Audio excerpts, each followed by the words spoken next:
So, what's trending? Bridging your Catholic faith with your everyday life. You're listening to Trending with Timmerie on Relevant Radio. Good evening. This is Stacy Trasancos in for Timmerie in this really strange February that we are having down here in Texas. I want to start out very quickly by asking everyone to please say a prayer for us down here. I am hailing to you from East Texas in the Diocese of Tyler. And we are all like, what happened? Because we couldn't even go to church yesterday because the snow. There's snow. There's like, we got almost a foot here where I live in a little place called Hideaway, Texas. And although my family lived in New York and Massachusetts for many years, us Texans down here don't quite know what to do with the snow, and so we've been without electricity for a long time. Our family has been fine, but hundreds and almost thousands of people around us have not got electricity, and now our water pipes are breaking, and we don't even have water. So it's kind of rough down here. We're hoping for things to lighten up a little bit during this Lent. But I would appreciate some prayers for all the people who are suffering down here, but hopefully we're almost to the end of it. And I know you've been watching it and seeing it on the news, and I'm just telling you what it's like right down here. There's white stuff everywhere, and people don't know what to make of that. Today on the show, we got several things lined up to talk about. Talking about an article in the Atlantic about what you gain when you give things up. So it's very popular to talk about fasting and the virtue of temperance during Lent, but it's an ever new virtue to talk about. I mean, that's what virtue is. We practice it during our whole lives, and so we never quite perfect it, but we always try to do better. So I don't think you can ever exhaust that topic. I know myself, you may feel the same way, and I would like to hear from you today that it's always in each stage of life wondering how you can better become the master of yourself. And that's what this article is about in the Atlantic, what you gain when you give things up. What you gain is that you become the master of yourself, which is a really good thing to do. As a mother, I've worked with, you start working with kids on that from infancy, on how to master themselves, how to calm themselves down, get themselves to sleep, feed themselves, move themselves around, and then you work on that later in life with kids that get older on how to control their tempers. Moms, dads, you know what I'm talking about. How to control their tempers, how to control what comes out of their mouths and to deal with their emotions, and not have temper tantrums. But you also have to work with kids on how to not eat the whole box of donuts or the whole box of cookies, and how to make choices that are healthy for you. Well, you can get really sophisticated with this topic. And this article in the Atlantic does add some science to it. We like science, right? Add some secular flavor to it, but and it's really cool to go through things like that because this is human nature being human. These are people coming to grips. I always love it when science discovers something the church has been teaching ever since the church started. So it's always really interesting. I'm like, the Catholic Church scooped you there, Mr. Scientist.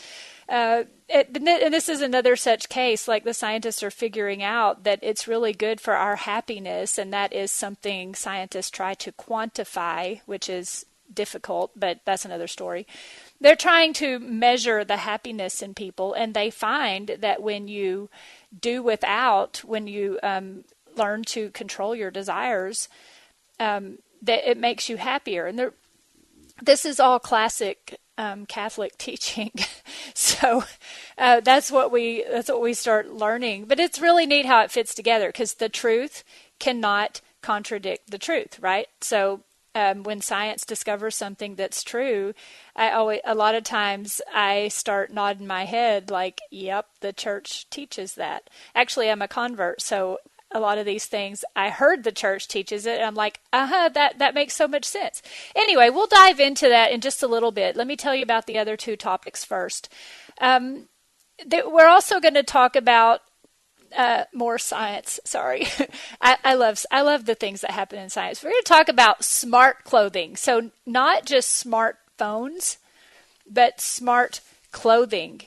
And it all gets back to this nanotechnology revolution, but it's kind of funny, again, because the BBC has an article, Smart Materials from Tiny Robots to Color Swapping Clothes, and it sounds a bit ominous, and it sounds kind of science fiction-y, and it sounds like things are happening really fast, and we got to do some bioethical head-scratching to figure out what's going on here.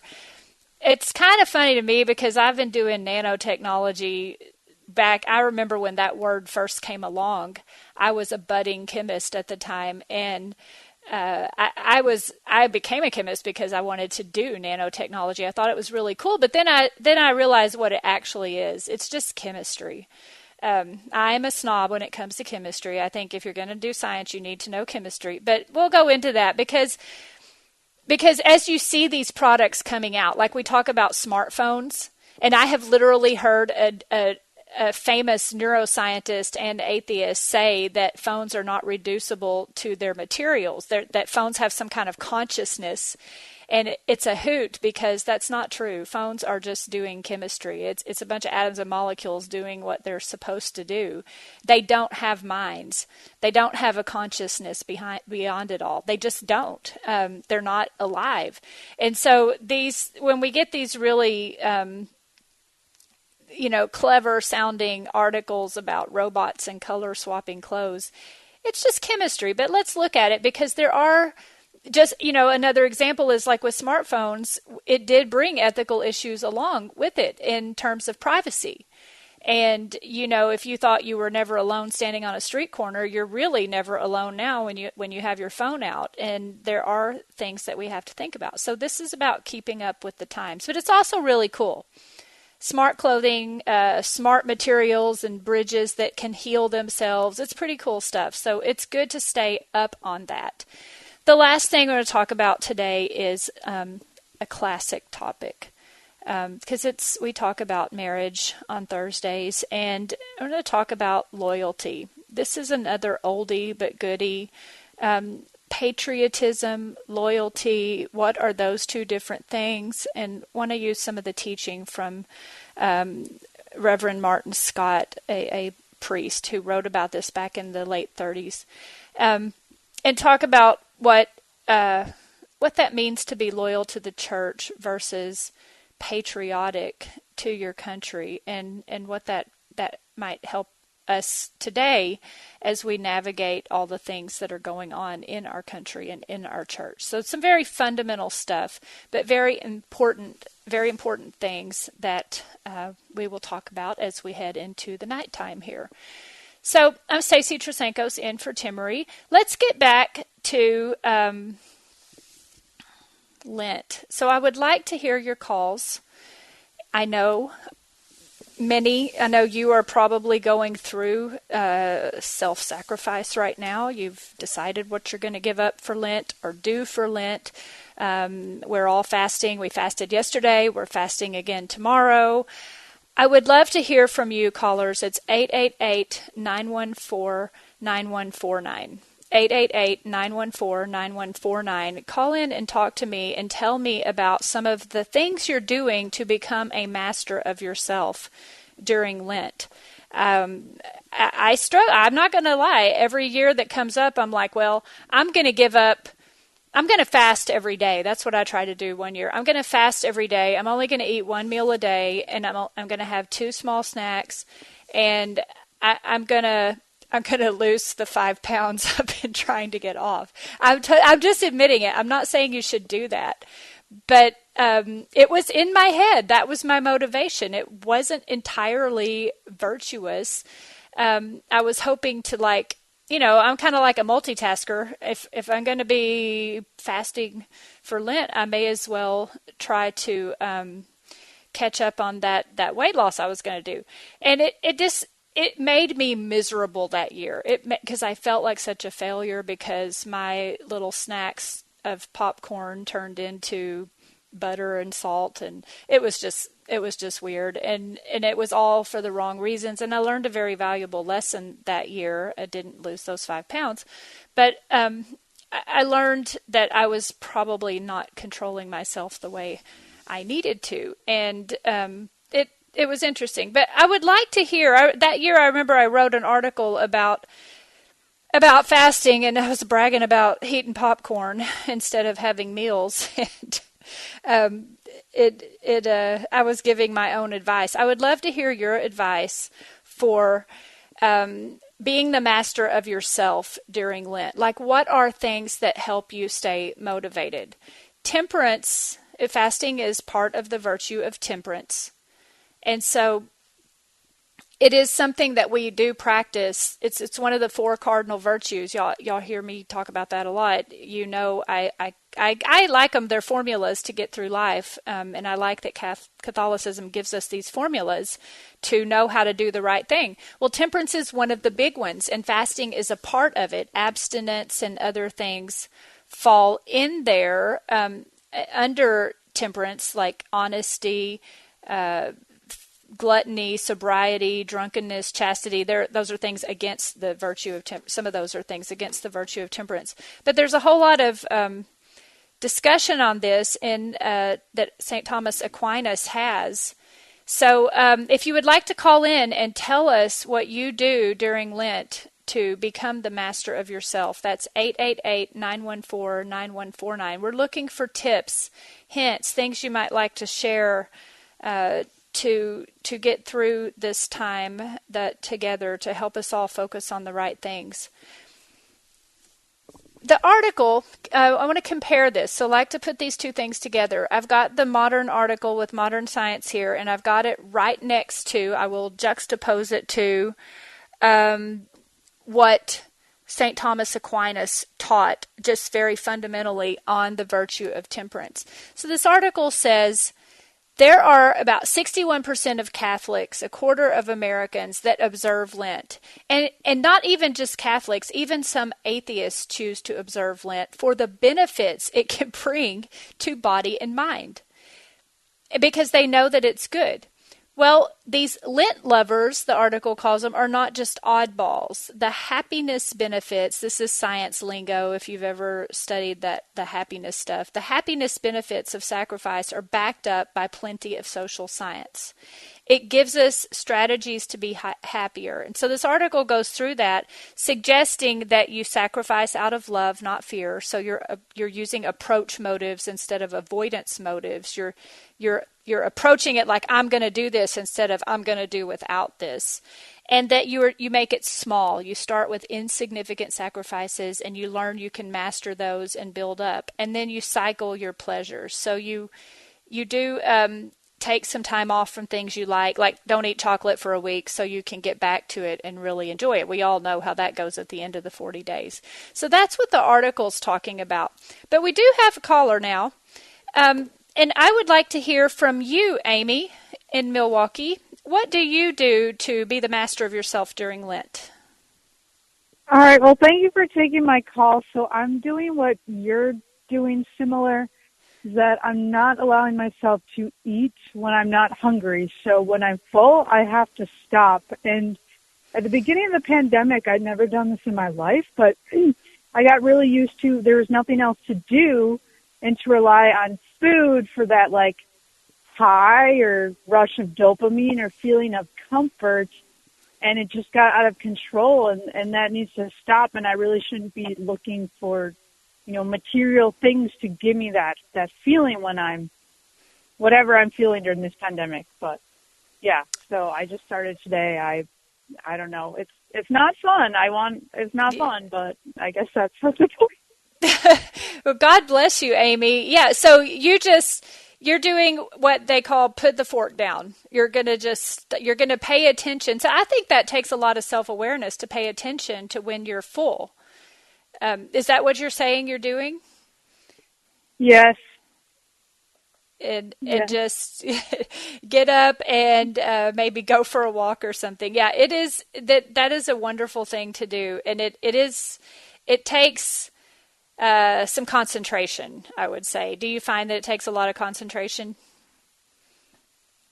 Yeah. What are there more spiritual benefits I'm just getting from this besides cutting down on calories? Yeah, there are. I think it comes with time. I mean, this is what I find, that you just show yourself that you can do it.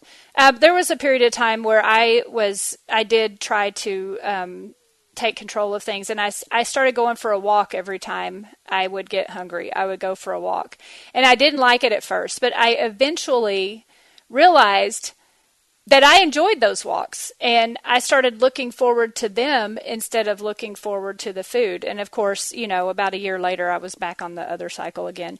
But I think that's great advice, Amy. Thank you for calling in and telling us what you're doing. Deacon Lewis is on the phone in Minneapolis. Hi, Deacon. What have you got for us? Hi, how are you? Hi, I'm good. Good. Our pastor this past Sunday gave one parting idea to everyone before the final blessing. And he says, if you want to be holy and you can do just one thing this Lent, don't hit the snooze button. Get up right away when your alarm goes off. And I thought, that sounds really easy and simple, but I'm 2 days into it, and it's a fight.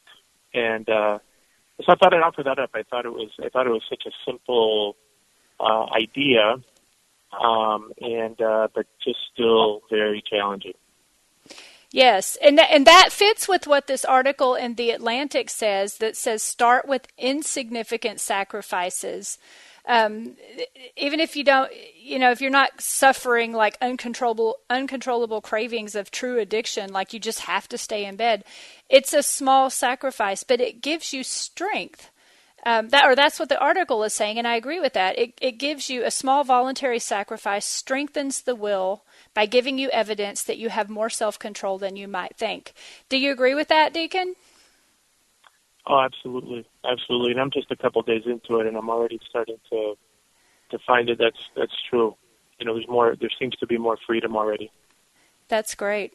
Yeah, that's the thing, that we're not then enslaved by our passions or and I like that. Thank you. And I'm going to try to do that too. I'm going to try to get up the first time the alarm goes off. It's been hard down here because nobody's going anywhere.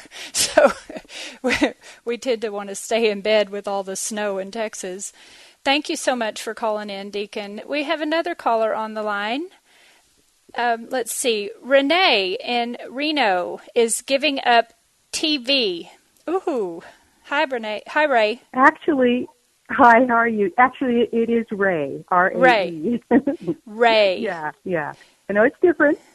It's pretty. TV. I got myself into a situation. I took care of my husband for 10 years with Alzheimer's. He passed away last January, not this January. And I sat and watched TV a lot with him, and I just couldn't get out of the rut. And I wasn't reading. I wasn't doing all the things that needed to be done. I wasn't doing the rosary. I thought, I'll do that. And the way I believe I'll be able to do this is I know that I am going to be able to read more about Christ. I'll be able to dedicate more time, and I'm doing it for him, not for me. And I'm a kind of person that if I'm doing something for someone else, it's easy. It's when I'm trying to do something for myself that it's hard. So maybe that's something people can turn. Yeah, no, and that's beautiful. That fits with this article too, sacrifice out of love, not fear. That's the number one thing that the social scientists are saying it works, is that you're approaching it with a positive end in your relationship, a positive goal in your relationship, instead of the attitude of a negative circumstance where you're going to be avoiding something. That's beautiful, and I think that fits. We're going to have time for one more caller. before we get ready for a break. Frank in Illinois. Hey, love this topic. The first thing is, you say start out with small and significant things, but we always take heart that no matter what kind of sacrifice we do, and God definitely glorifies that. And speaking of technology, I am setting my phone because, as a father, I want to spend more quality time with my wife and my daughter and my son, and we have a tendency at certain times at night, everybody's doing their own thing, whether it's on the computer or the phone. So I'm, using my phone to set an alarm saying, this is the time of night where, if it's not around the dinner table, I want to be able to connect with, with each one of my families, and I don't get sucked into a TV show, or I don't get sucked into looking at Facebook, or I don't get sucked into any of these other things that aren't really, adding value. And using my phone as a way to do that, off goes the alarm. I know, hey, you need to be doing these other things that are more important. So. That's great. That's a great way to use that smartphone, Frank. And that fits with what Ray was saying. Thank you for calling in. And before we head to the break, with this great advice that our callers have been giving us in the context of this article about happiness and being the master of ourselves, it's really lovely that we're thinking about other people. St. Thomas Aquinas, just to put the icing on the cake here before we head to the break. St. Thomas Aquinas says that it seems like it's not a virtue to give up things that are naturally pleasurable to us. But he reminds us that we are not animals. We're not like the cow that goes in the barn and eats the whole bag of feed because it's there and we want to. We can think. And so what's actually natural to us is not to have all the pleasures that we can think of. What's natural to us is to have our reason, to use our reason and to perfect our reason so that we practice prudence and we make decisions about what's good for us. So a cow would never say, well, I'm not going to have all that feed today because it's not good for me. But we can. We can actually make a decision about what's good for us, and we can choose to give up things. So it all fits together. Thank you for calling in. We'll be back after the break to talk about smart clothes and smart materials. I'm Stacy Trasancos. See you in a little while.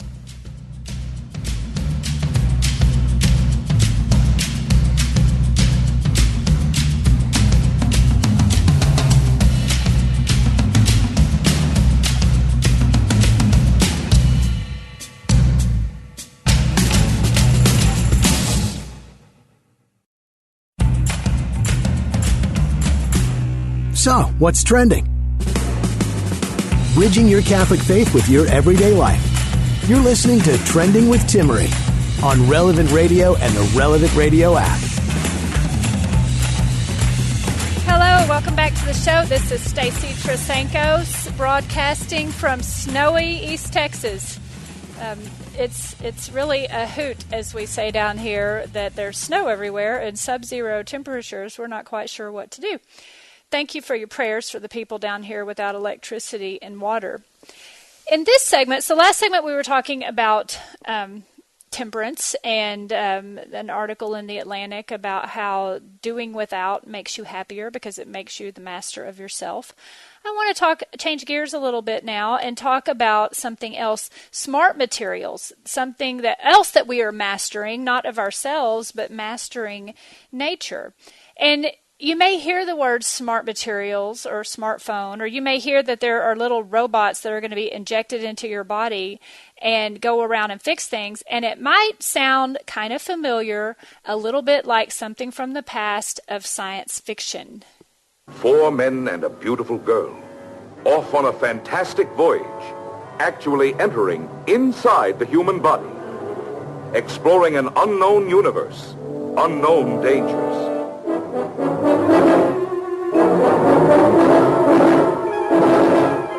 They're tightening. I can't breathe. 24 seconds left. After that, you're in danger of attack. If you thought it was too late to discover something entirely new on the screen, Fantastic Voyage will be a stunning experience. For you are going where no man or camera has ventured before. Okay, you get 10 bonus points if you know what that was from. That was from the movie called The Fantastic Voyage from 1966, actually before I was even born. 1966. It's a movie about an American submarine and a beautiful girl and 4 scientists. It's a submarine science fiction adventure film directed by Richard Fleischer and Harry Kleiner, written by Harry Kleiner. It's based on a story about a submarine crew who are shrunk to microscopic size and venture into the body of an injured scientist to repair damage to his brain. So you see, this idea of smart materials is not anything new. It's something that, in science fiction is cool because it often does predict what's going to come about. Well, there's an article in the BBC, Science Editor, the news website, their science portion, talking about smart materials from tiny robots to color swapping clothes. And the reason this article is in the BBC is that scientists, the UK's Royal Society, are convening to discuss the ethics of smart materials. Now, what are we talking about when we're talking about smart materials? It sounds like, okay, I hate to break it to you, but it's really just chemistry, okay? It sounds like little robots going into your body, but it's pretty sophisticated chemistry. It's chemistry like it's putting things in your body, doing things that hasn't been done before. It's a little bit like, not to get all off onto the COVID-19 vaccine issue, but if you remember the discussions about the mRNA vaccines, it's a new kind of vaccine. It's a little molecule of mRNA that tells your body to make a protein, and the protein is an antigen, which causes the body to build up antibodies. An antigen is an antibody generator. So it's just at the molecular level, but it's pretty sophisticated that we can control nature to the point that we can tell molecules to do things. And the most sophisticated smart material we have at all right now, I would say, are these smartphones, because it's pretty cool what a smartphone can do. I know we just use them and tap our screens. We don't think about what's happening. We drive cars and don't think about what's happening, but it's very sophisticated what happens. Well, with these molecular materials, first of all, it's not any kind of science fiction. It's just very good chemistry. And they're talking about everything from little capsules that are put into concrete that can repair a bridge. So what does it do? Well, a bridge starts to break or starts to crack, and it causes, just kind of like a heat pack or a cold pack ruptures a membrane, it causes the capsules to break open, and there are things in there like bacteria that will produce as a waste product some minerals that will help fill in the crack on the bridge, so it's self-repairing, because the crack causes the capsule to break open, and the things in the capsule produce some filler material that fills in the crack. And so if the crack never happens, those capsules never break open, and they're going to be there. But you're probably already thinking ahead, wait a minute, like, how do you know it's going to work? How do you know it's not going to fail? Well, that's where all the regulation comes in. There has to be new standards for materials to make sure that, for example, bridges stay safe. It goes beyond that, though. That sounds pretty innocuous, but it goes beyond that into even your clothing. There can be little sensors, microscopic sensors that can be put on clothing as an additive that could read electrical impulses. So if you've got an injured shoulder or something and something needs to monitor your movements, the shirt you're wearing could give off data from electrical impulses or movements, or changing movement can give off data. So it's things like that. And obviously then you're playing that forward. What about if those things are in our clothing and we don't know it, and people are gathering more data from us than we realize, kind of like when we do Google searches? Well, that could happen, and that's why they're talking about it. That's why they're trying to figure out what are the ethics of these kind of things. And also with medicines. So when they say little robots going in, it's not so much robots. I mean, even to go back to something we're familiar with, the coronavirus vaccine, those mRNA, the little mRNA molecules that produce the spike protein are encapsulated in something called a nanolipid. So you see that language again. It's just really an oil drop, but they had to formulate it. So that's where the chemistry comes in. They had to formulate it so that the oil drop would protect the mRNA molecule from disintegrating so that it would last long enough to make the spike protein to do what it's supposed to do in the body. So it's chemistry. But it's still things that we're putting into our bodies that we don't normally put into our bodies. So there are ethics that have to be considered. They're not just safety regulations, but what kind of data is going to be gathered. So that's what we're talking about with nanomaterials. And I just want to give you, so let me fill in. We went back to 1966 with the fantastic voyage into the scientist's body to repair his brain. And now we're talking about this new article in the BBC.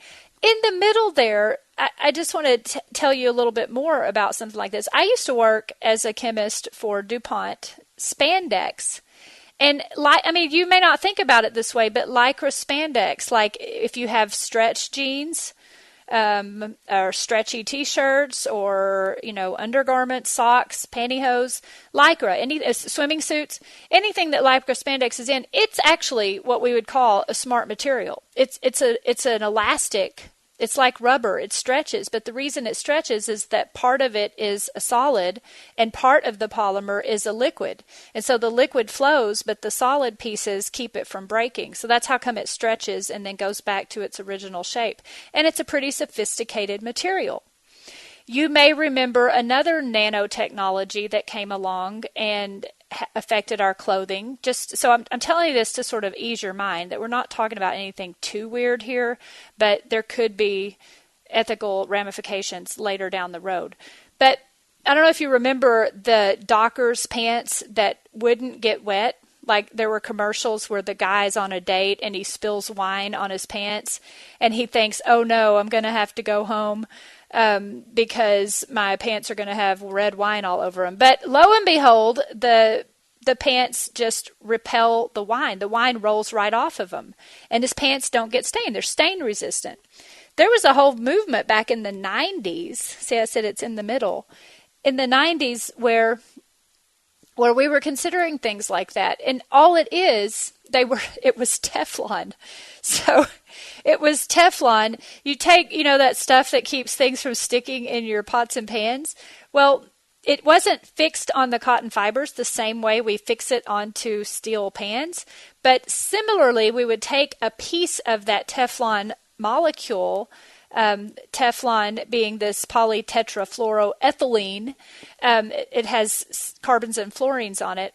And the fluorines are the things that repel. And so they would take a little piece of it and stick it onto the cotton fibers. And it wouldn't be chemically bonded. It would just be stuck on, kind of like tape. And so it would wash off eventually. And if you remember all that, you probably bought some pants like that. And indeed, when you first buy them, the water just runs off of them like they're waterproof, but it wears down over time. But that was nanotechnology back in the 90s. And so it hasn't lasted. It hasn't lasted because I was working on that and they tried to do it to shirts. And you can imagine what happens if you're wearing a shirt that repels water. That's great on the outside, but on the inside, if it's hot, it's not so great. So you got like sweat pooling up around the band of your pants because your shirt is not breathable. So the point there, the reason I'm even telling you that is that in science, we are co-creators with God. We are moving atoms and molecules around in ways that they wouldn't have moved around on their own. And we a lot of times mimic what happens in nature. We're copying God's handiwork. But here's the thing. Whenever we do something, there are always unintended consequences as well. And never do you see that play out than when you try to, I'm not going to say play God, because that's not what these scientists are doing, but you're trying to manipulate what you learn in science to make things better for the human race. And it doesn't always go exactly as you planned. What does that have to do with right now in this article in the BBC? Well, it means pay attention to this stuff. That's why we're talking about it now. Pay attention to these things and these developments. I remember when cell phones first started coming along, I was thinking ahead, where's this going to go? Where's this going to go? When Google search engines came along. If you pay attention and you keep your head about you as a Catholic, you can help chart the way forward for humanity. And I mean, whether you're even just like, voice to text, we have our voice. I mean, I don't know if you've paid attention to how that's gone. It used to be really clunky, and now it's really good. We can talk in our cars. Pay attention to where this is going, because the human race is made in the image and likeness of God to innovate and to come up with solutions to problems, just like we did during COVID-19 and just like Texans are doing right now with the power grid. We're made to come up with solutions to problems. But those solutions, because we're just human and we can't always know everything, we never can know everything, and we can't always predict into the future what the unintended consequences are going to be, I'm not kidding you. It really does take someone who knows the value of practicing Catholic virtue, or practicing virtue, which Catholic teaching teaches so well. It takes someone very skilled in that. So if you want to raise leaders, if you want to be a leader, if you want to help chart the course forward in our life, not just how to get the next best product at Walmart, but you actually want to be an influencer and game changer in your lifetime, or your kids do, this is what I'm talking about. Pay attention to what's happening and what's going on. And like I say, keep your head about you so you can see where things are going. So that's a little lesson. Maybe wasn't quite what you were expecting, but I think these things are fun to keep up with and necessary to pay attention to, so that we're not caught off guard when things happen. I'm Stacy Trasancos. We're going to head out for another break. We'll be back to talk about loyalty after the break. See you then.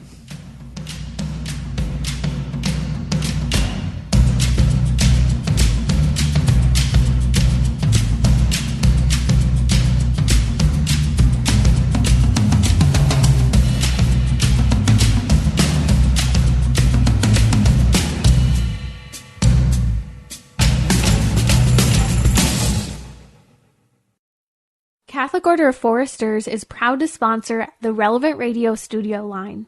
For information about employment opportunities and flexible premium life insurance plans, visit relevantradio.com/forester.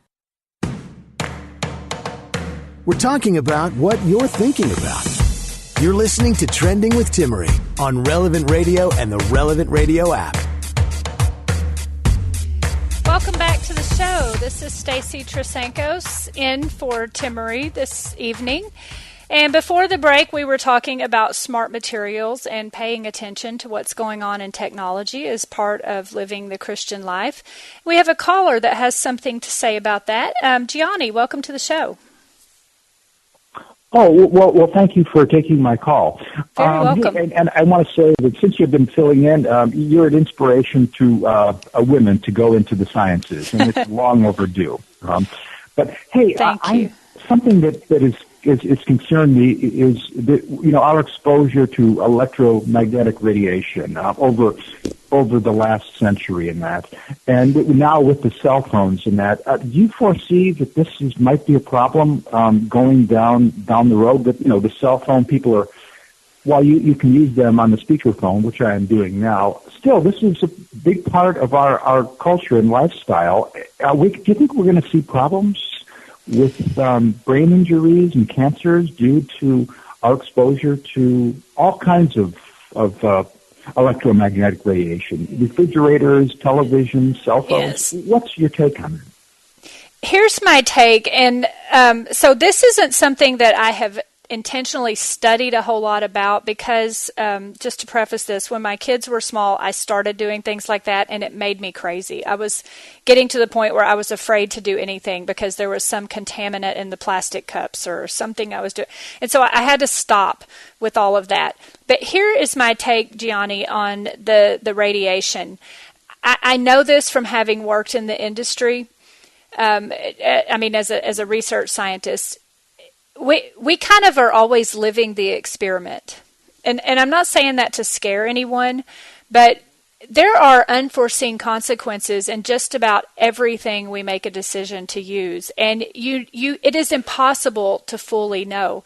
So, I used to be afraid to carry my cell phone in my back pocket because I was afraid I was going to get cancer back there or something, if I had it there too long. But then I realized there is, first of all, it sounds like a cop-out too, there's radiation all around us.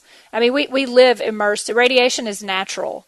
We live immersed in radiation. However, at the same time, like you pointed out, we are making radiation in ways and using it in ways that isn't, I want to say natural, and by natural I mean if, like on Mars, it wouldn't happen without the intervention of the human person, wouldn't be happening.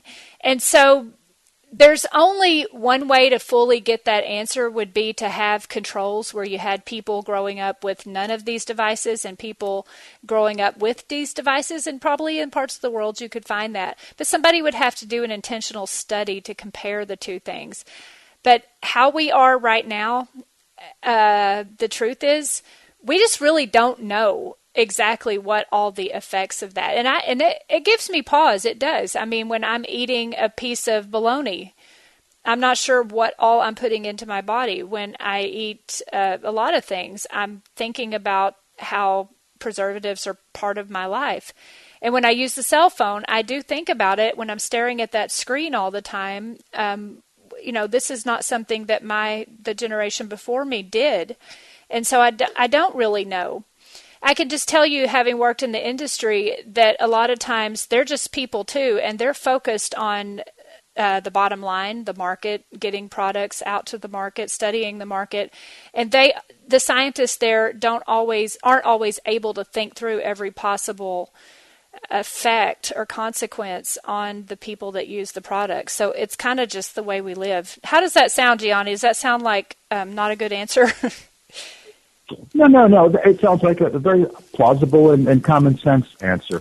And I guess the reason I asked this is for a couple decades I was sleeping on the other side of a wall with a refrigerator running all the time, and I've since. Now I unplug my refrigerator at nighttime, so I'm not exposed to that radiation, which was just a couple of feet from my head. And I'm thinking, all these years I've been so close to this refrigerator, and by the way, it's off now.